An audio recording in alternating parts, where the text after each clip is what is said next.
Stanford University.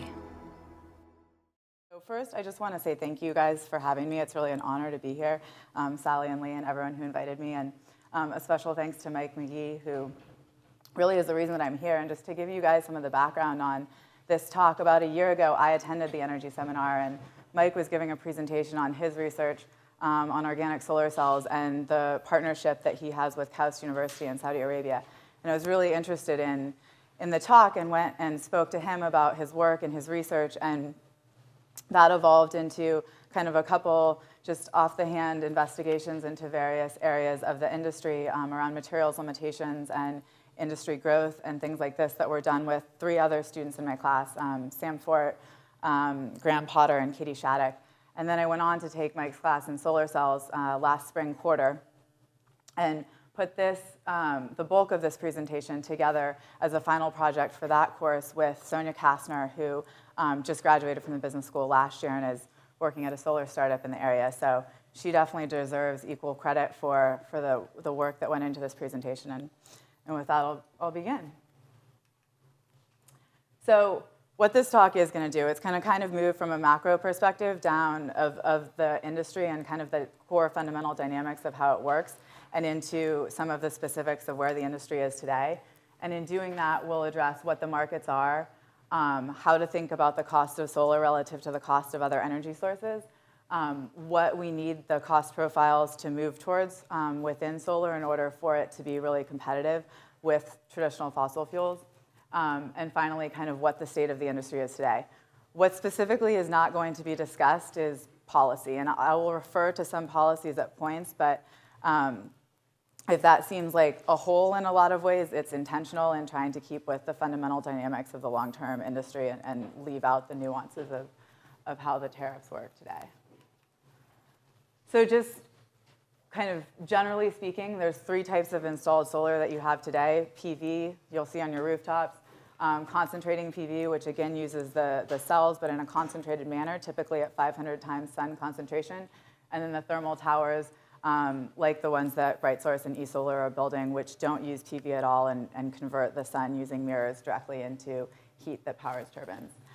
The bulk of the talk will focus more on the PV side of the markets, but I just wanted to point out that this is all out there and the cost profiles do differ across these.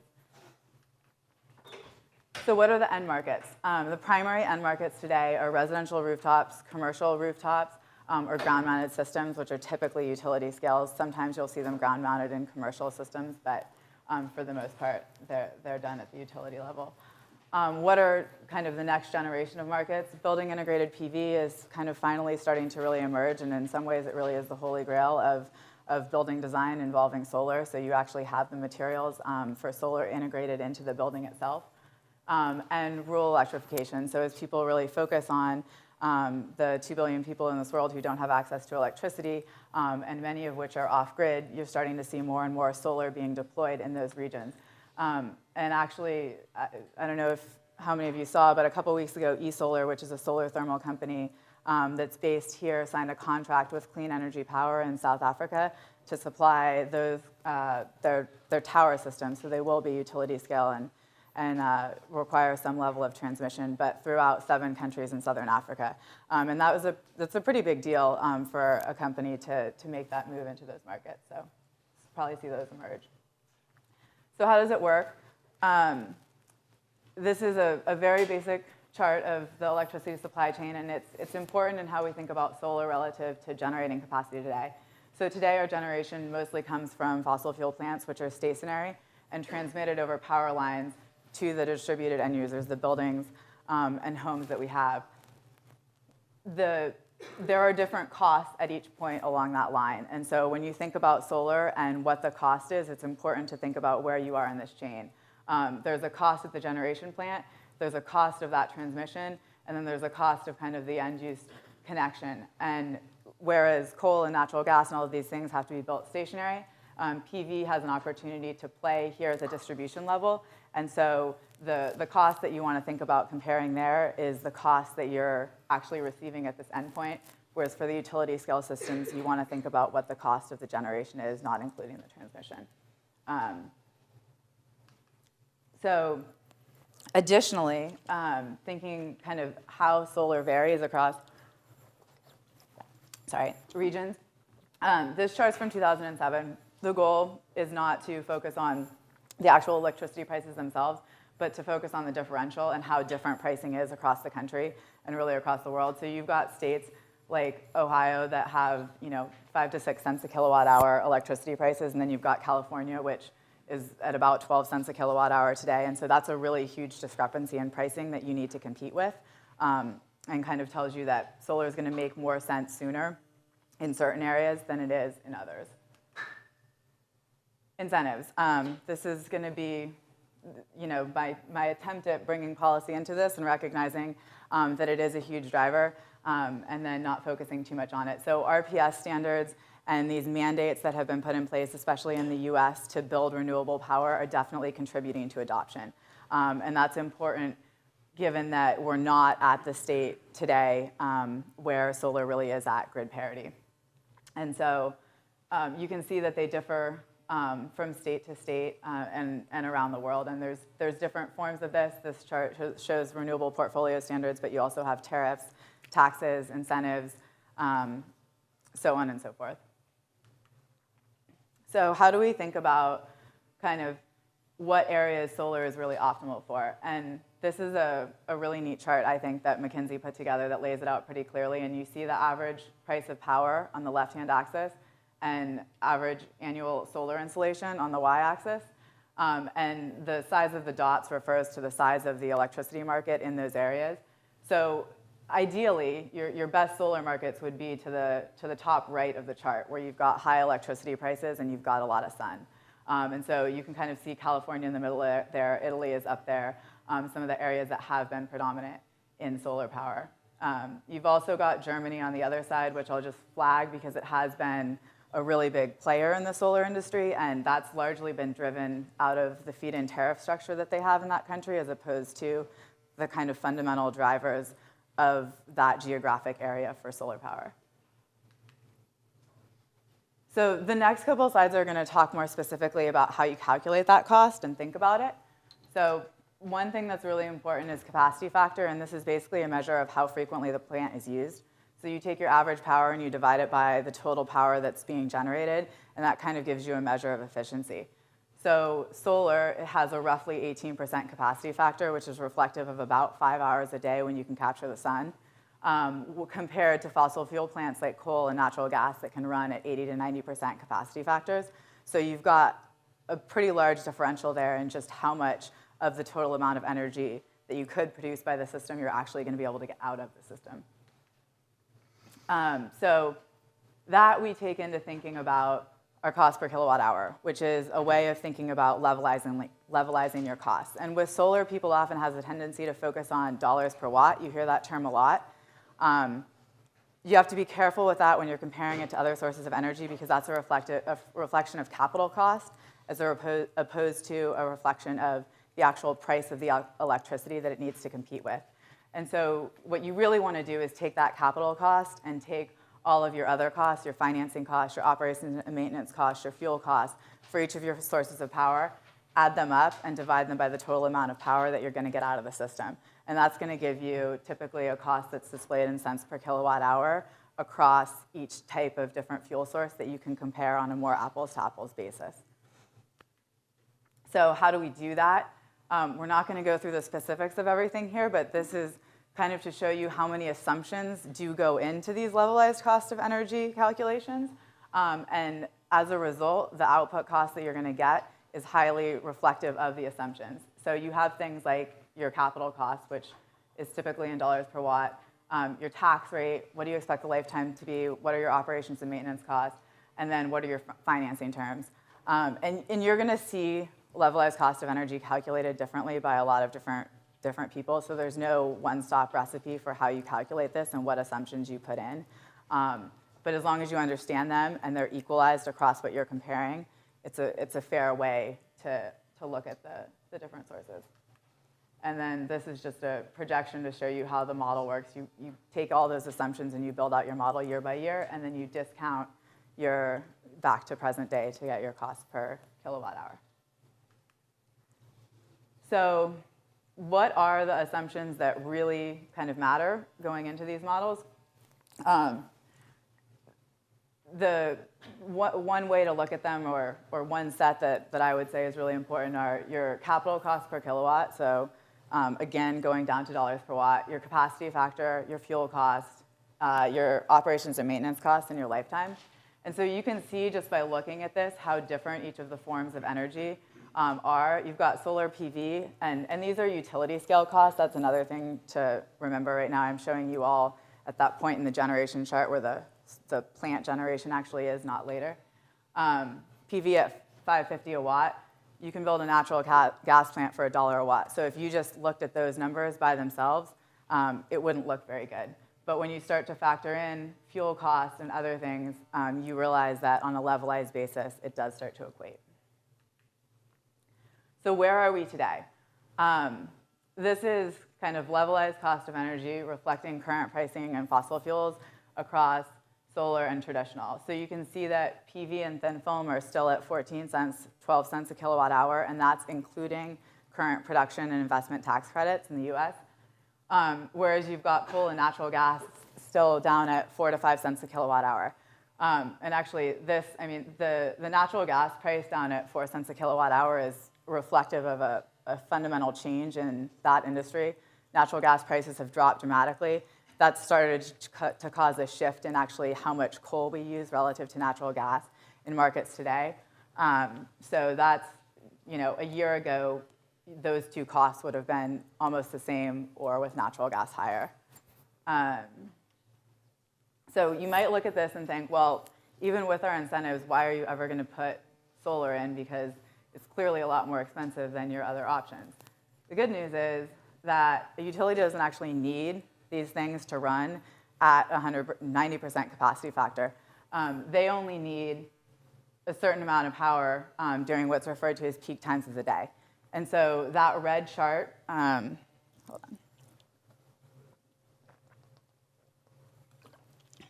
The red line on the chart refers to the peak load curve for a utility. And effectively, the baseline, the lowest point is what the utility needs to run all of the time at 100%. And the rest of it, they only need for a really small period of the day. And solar generates power during that time when they really need peak power.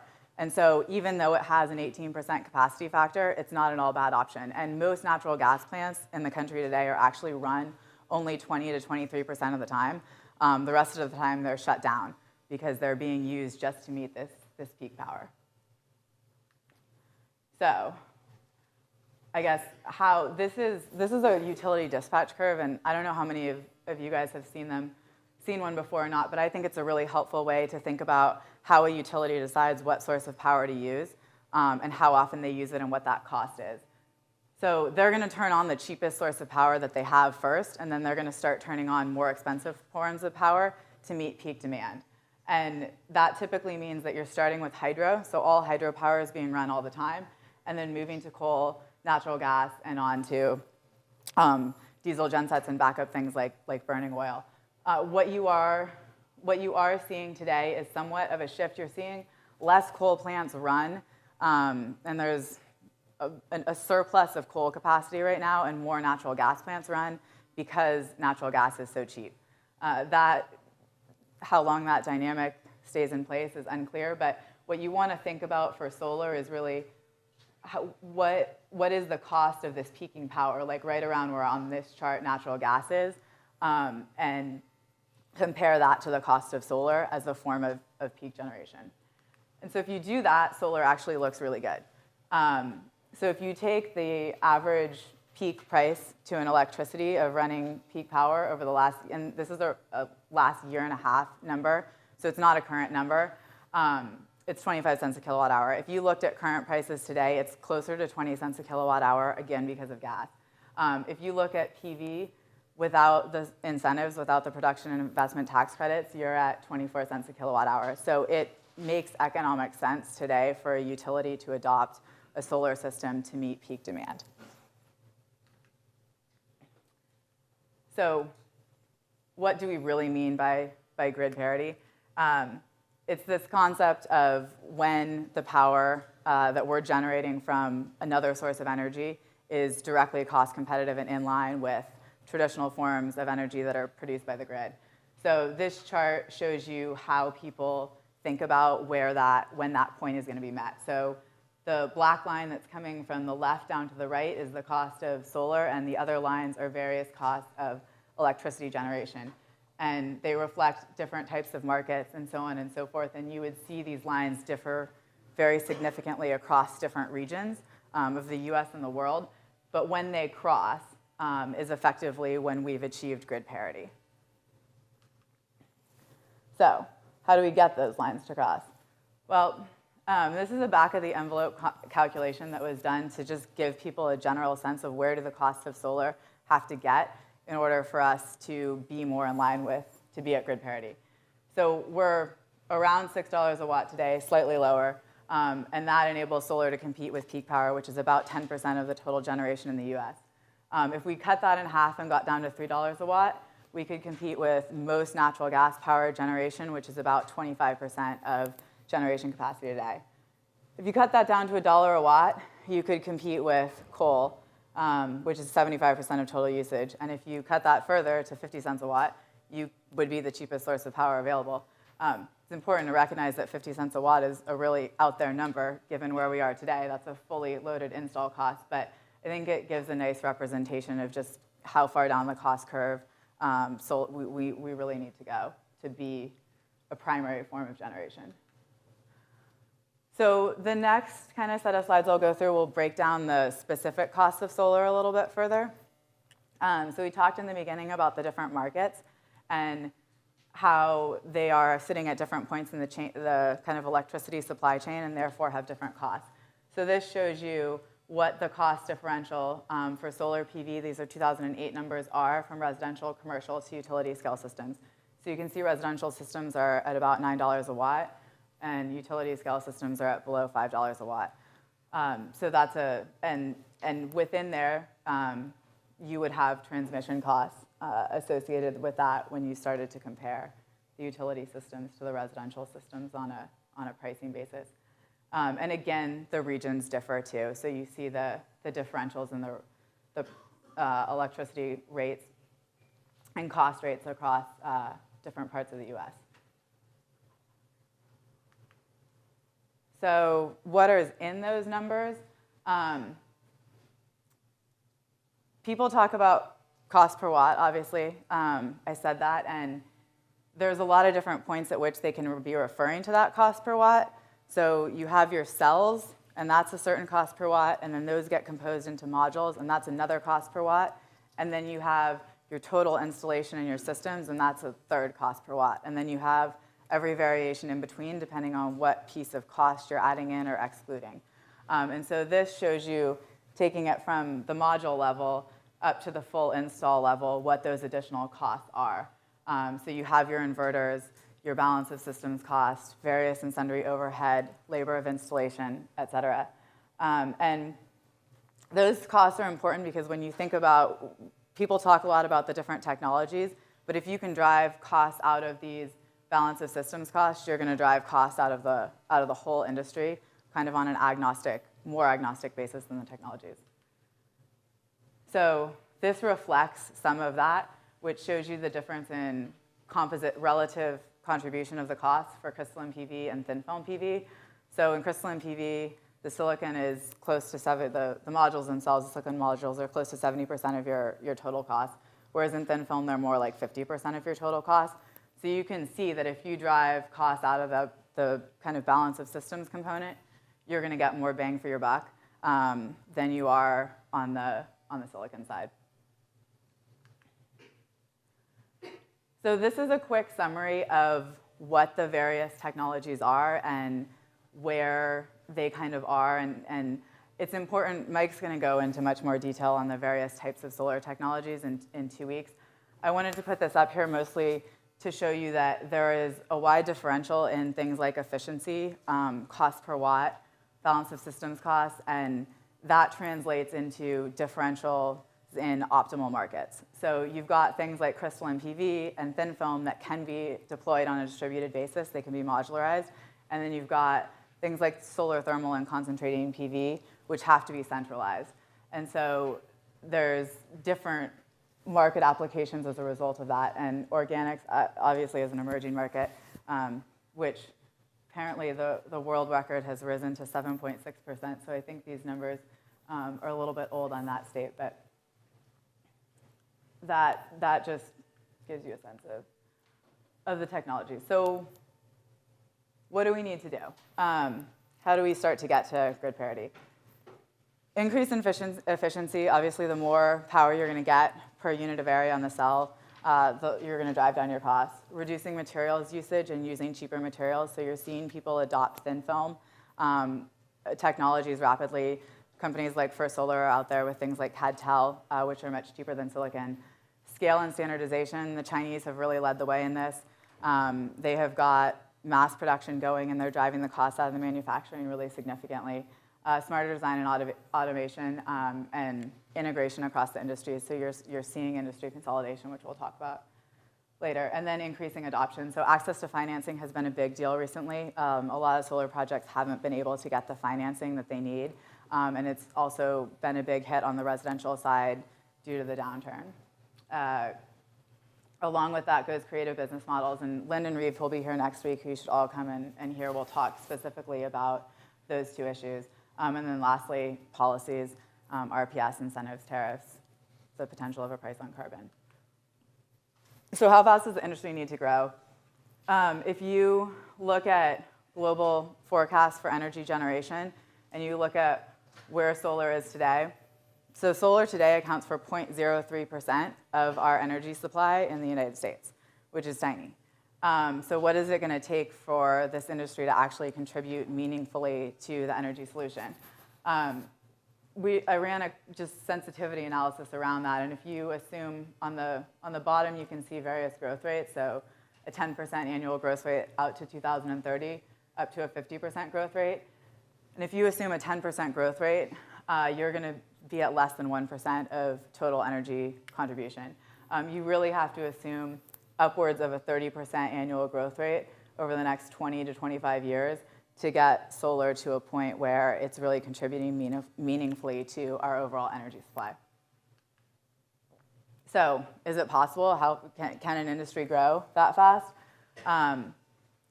We tried to look at and think about what other industries have grown that fast for that period of time, and it was very difficult to find one. Google grew at an 80% CAGR for 5 years, and then a 50% CAGR over kind of the 2 years prior, and is expected to grow at roughly 10% a year. So they're clearly, while a huge accelerated growth rate, they're not achieving it over the long term, or it's not predicted to anyway. Global mobile users did grow at 25% CAGR over the last decade, which is really high, and that continues to grow. Another implication, if we're to really grow the industry that quickly, do we have the materials resources to use it? So as thin film becomes increasingly popular, people are starting to focus on how much tellurium do we actually have and how much indium do we actually have. And if you really wanted to build out capacity hugely, would we have enough? And if we tripled the size of the solar industry next year, we would use 15% of the world's proven tellurium reserves. So you can really quickly envision a world where this starts to become constrained. And John, in a few weeks, we'll start to talk about that more. Another important point to note is just that we also really have no idea how much is out there because no one's really gone specifically looking for this stuff yet. So how fast is it actually going to grow? Well, last year it grew 80% from 2007 to 2008. This year it's expected to be down 33%.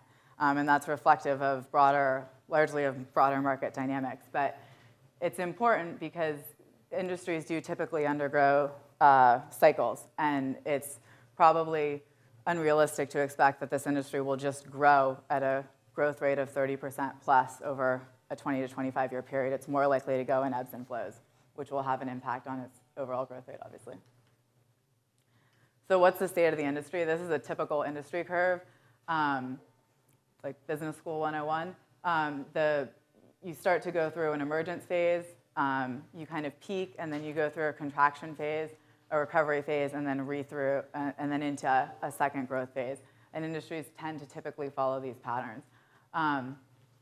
The solar industry today is believed to be somewhere near the trough and moving into a recovery phase, which will probably coincide with broader market dynamics and adoption of utility scale system and policies. So what is pricing in the markets doing? Are we driving the cost down that we need to get? Well, module costs have fallen about 80% over the last 25 years, which is a huge number. And they're expected to decline about 25% this year. The important thing to recognize in the 25% decline this year is that some of that is also due to margin contraction. So there's been a huge oversupply as demand kind of contracted over the last year and polysilicon supply came on. So some of this decline that you're seeing is reflective of that as well. The Chinese producers on the new lines that they're building, they're expected to get to $1.30 a watt on silicon. First Solar is at 90 cents a watt on CAD-TEL. So the silicon is still more expensive, but it is at a higher efficiency. So you get a trade-off there.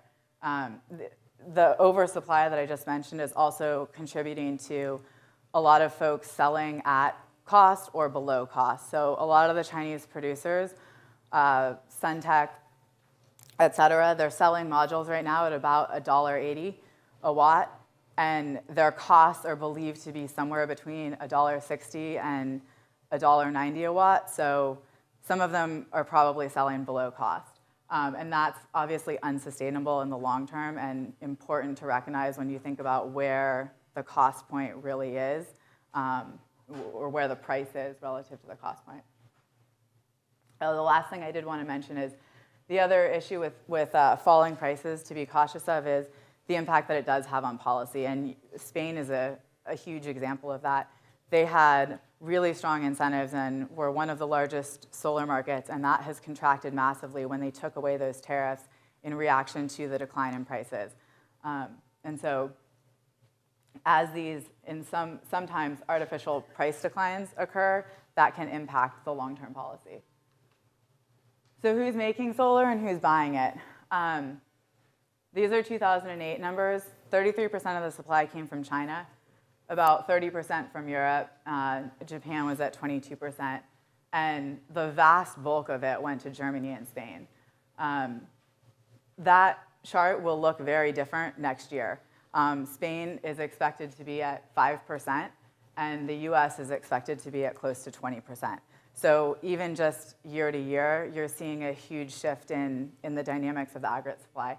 And this is reflective of about 9 gigawatts of total capacity, of which about 6 gigawatts was sold in 2008, and about 6.5 is expected to be sold this year. The other important point there is to note there's 9 gigawatts of existing capacity, and we're not selling that 9 gigawatts. So there is an overcapacity build already in place, and a lot of places, especially China, are continuing to build. And so that's going to continue to contribute to an oversupply of modules, which is going to squeeze margins and drive down prices and really mean that the bigger players that have a balance sheet that can survive this are going to survive, and a lot of the smaller players that don't have the contracts and don't have the capital to withstand that margin pressure are going to fold. So another thing that you're starting to see a lot of is a huge increase in utility scale systems. If you look at the chart on the bottom right, you can see large green bars on the left. And to the right, you can see very faint blue bars.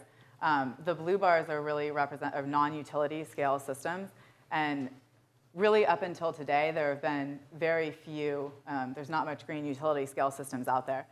And this is announced pipelines, so this is reflective of projects that have been declared and are in the process of being built. And so that's a significant uptick. And then if you move to the chart to the right, you can kind of see the projection of the size of the systems in the various markets. And the expectation, especially in places like the US, is that the average project size is going to go up considerably. So, and with the adoption of utility scale systems. And the blue dotted circles reflect the uncertainty in Spain right now. So going down from kind of where the big players are in the industry today into the technology and what are the VCs investing in and the next generation of solar technologies and innovation, there's been a big shift in this as well. So in 2008, solar was 40% of total VC investments in clean tech, and it got, over, what is the number? Got about $3 billion, I think, in total over the year. These are quarterly numbers of investments, which have dropped off significantly in 2009. And that was partially reflective of a belief that solar was saturated. There were 240-something solar startups accounted for last year, and it's improbable that all of those companies would make it. So there was a contraction on the technology side. There has been an uptick this last quarter in venture capital investments in solar, and that mostly reflects actually utility scale systems, so the thermal and the concentrating, as well as the systems plays. And there's very few materials plays included in that number. So you're seeing the focus of where they think the innovation needs to occur to reduce the cost change.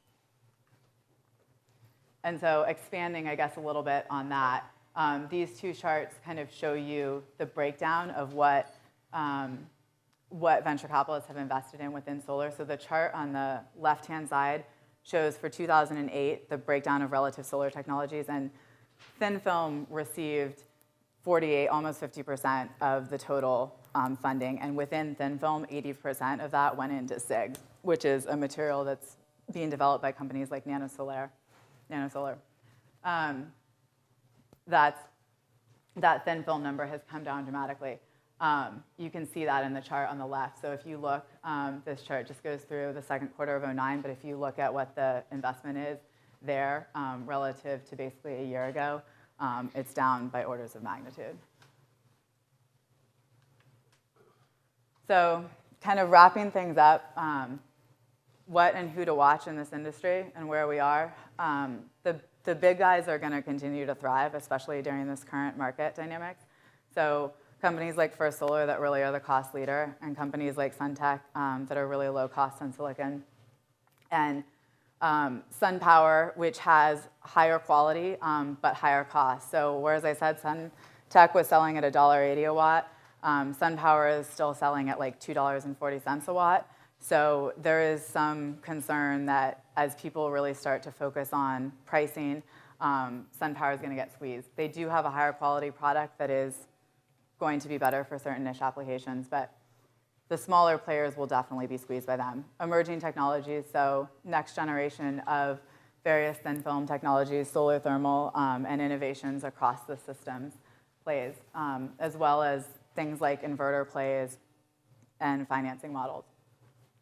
Chinese manufacturing, this is going to have a huge impact on the total cost of the industry as well as the supply-demand dynamics.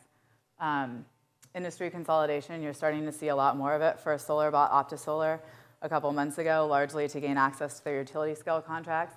MEMC 2 weeks ago announced that they're acquiring SunEdison for $200 million. That was a highly unusual play to see a wafer silicon producer acquire an installer.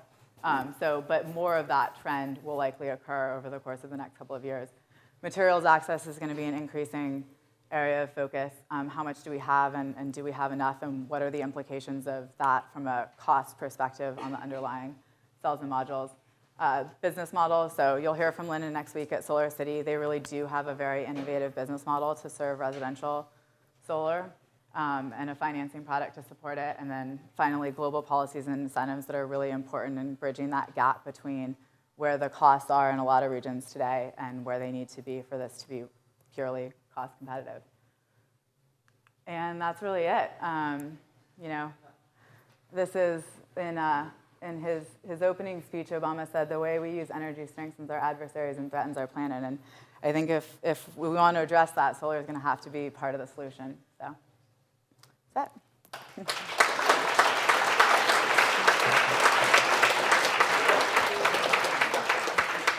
Okay, so we'll take questions. I see one back there.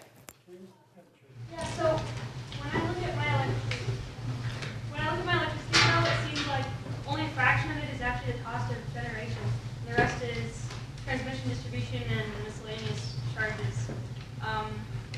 talking about mean grid parity and using levelized cost of electricity, do you factor those things in? And because it seems like it's going to mean something different for a resident who's thinking about putting TV on the rooftop versus a utility, right? It is. It absolutely is. And I apologize because I must not have addressed that clearly enough. But in thinking about the levelized cost of energy basis, you really I guess going back to this slide since I was going up anyway, you want to look at what the cost is at each point. So if you're comparing the generation costs of solar at a utility scale, you're not going to include the transmission costs. If you're, as a resident, thinking about putting a solar system on your roof, you're going to want to have that transmission cost reflective because you're thinking about what do I have to pay the utility that's inclusive of all those costs versus what do I have to pay for this solar system as a distributed point. So you do, and when you're doing the levelized calculation, you just have to make sure you're comparing the right segment. I was wondering, most of your discussion was with comparison to grid, and I was wondering if you might talk a little bit about comparison to gasoline, in that Solar City is now looking at charging stations for electric vehicles, and the disparity between $3 versus 75 cents an equivalent gallon. Yeah. So it's a great question. I mean, again, I think in some ways Lyndon's going to be better positioned to speak to you about the specifics of that. When you're thinking about, I mean, you're getting into how much does the cost of electricity, into the vehicle, and then you've got to incorporate what efficiency you're getting into the battery, and then what efficiency are you getting out of the battery, and what are you driving relative to what are your, generation costs and efficiency losses all the way across the line to the car. So it's a lot to incorporate to get to the raw comparison point. There are instances and areas, California being one of them, where it does make sense, where you can get the cost down low enough on the solar system that you're installing to use that. But the biggest challenge and why we're really not there yet is that we don't have the storage technologies. They're not available at the scale that you would really need to be able to offset that, because you're going to be charging the car largely at night, which is not when your solar system that's attached to the charging station is generating power. Does that answer your question? No, that's okay. Okay, all right, next question. I think we had one back there. Yeah, you, yes, and then we'll go over to you back there, and then we'll come back around. I'm interested in the indium and tellurium problem. It seems like a really huge one if you're talking about something that's growing at 30% annual rates, and then within a few years you're significantly depleting the known or thought reserves. That just seems like a train wreck. There's got to be more. Can you say more about that? If you look, those numbers that were shown are based on the U.S. geologic reports of known reserves.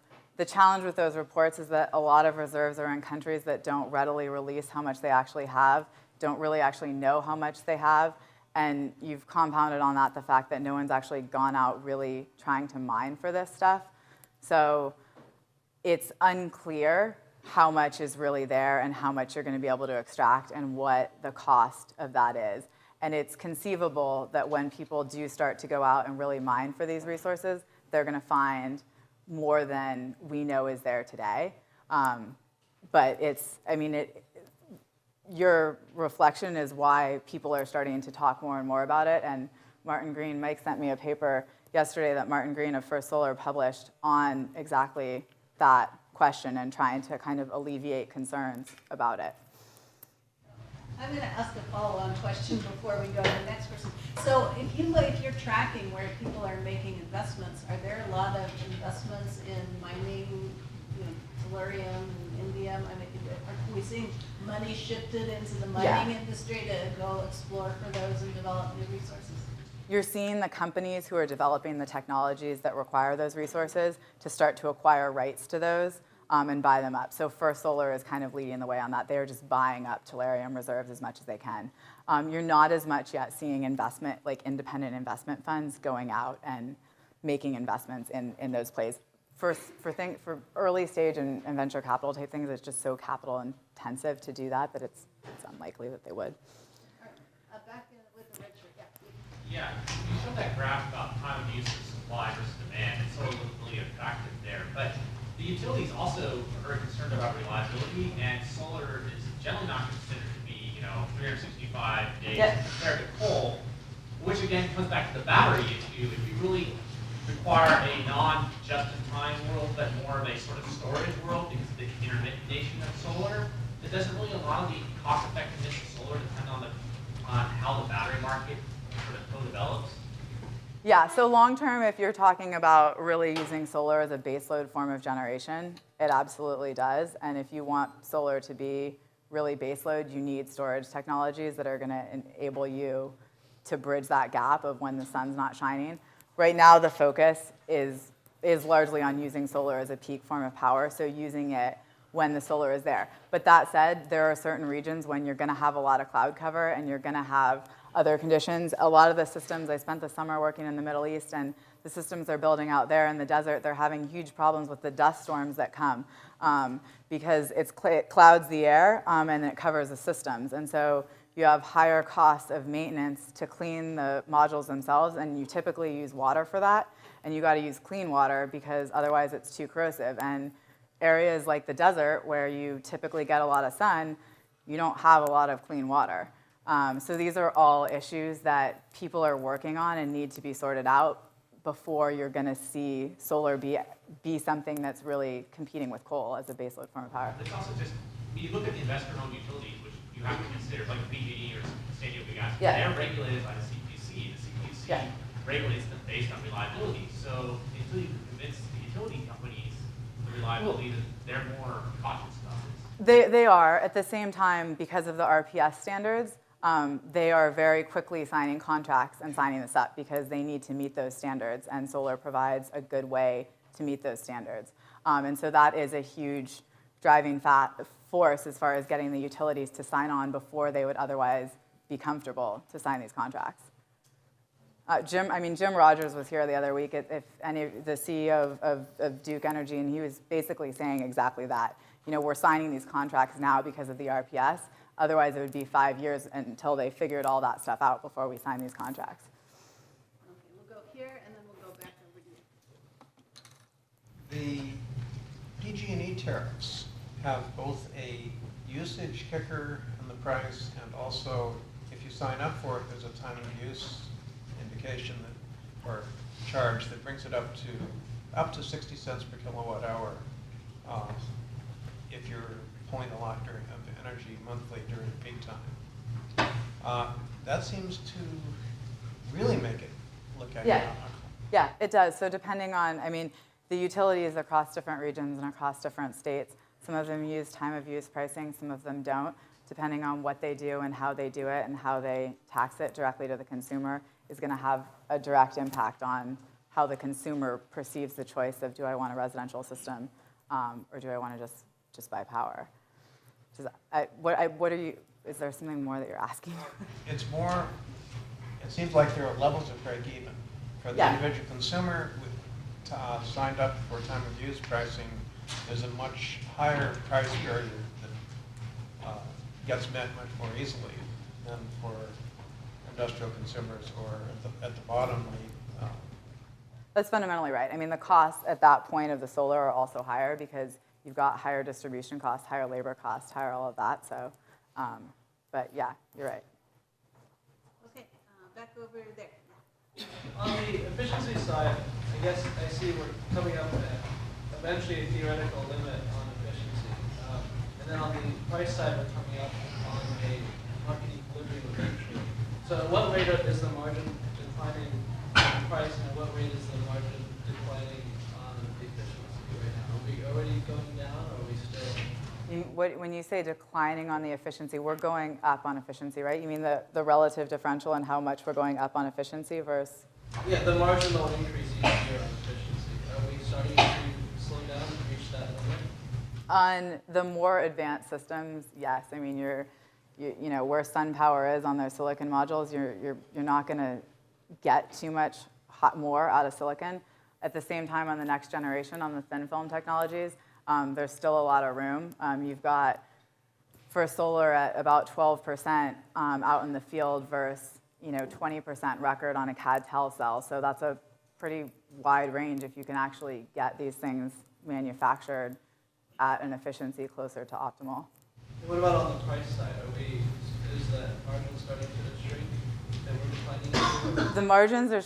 The margins right now are really crunched because you're seeing there's an oversupply, and so the industry is selling at cost or below cost. So the margins have gone from what were 20-25% margins down to 5% or nothing for some of the players.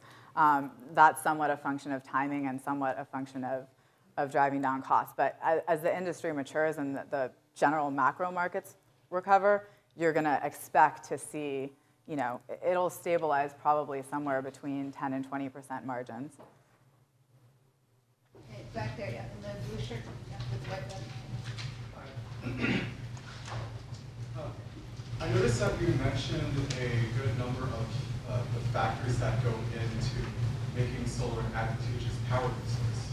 You mentioned things in terms of technology, business, and governmental policies. Do you think that out of all these factors, there's one or two really significant really factors out there, or do you think that they're all equally important? There are definitely more significant factors than others. I think there was a slide in here.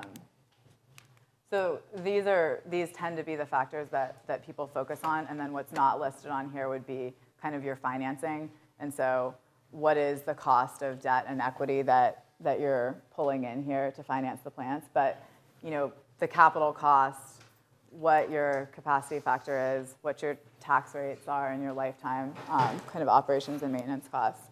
So, capital costs and fuel costs are huge fundamental drivers, and so is capacity factor.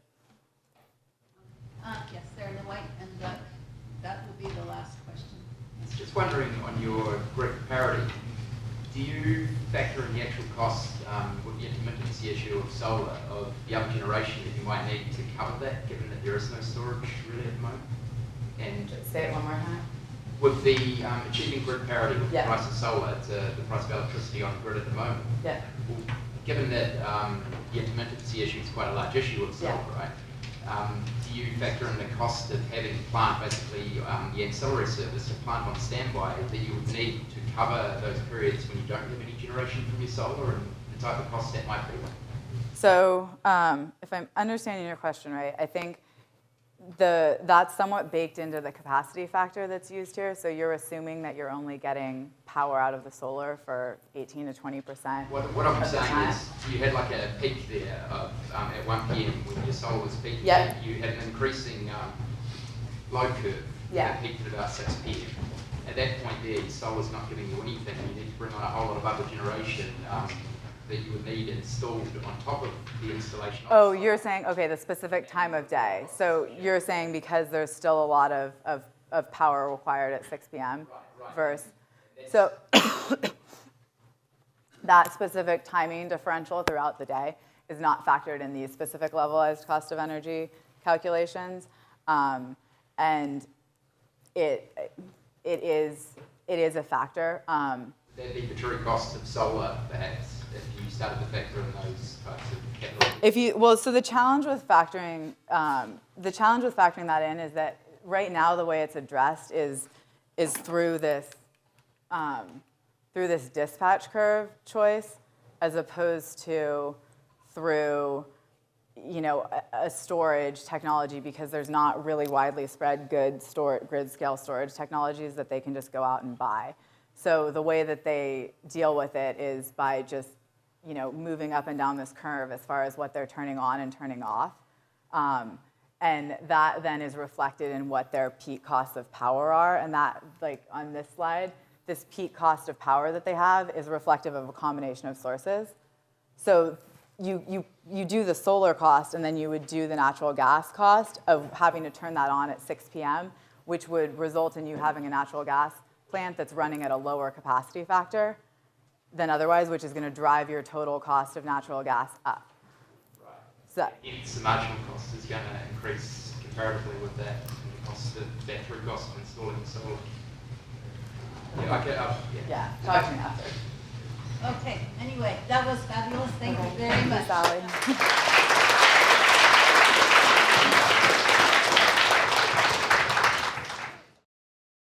For more, please visit us at stanford.edu.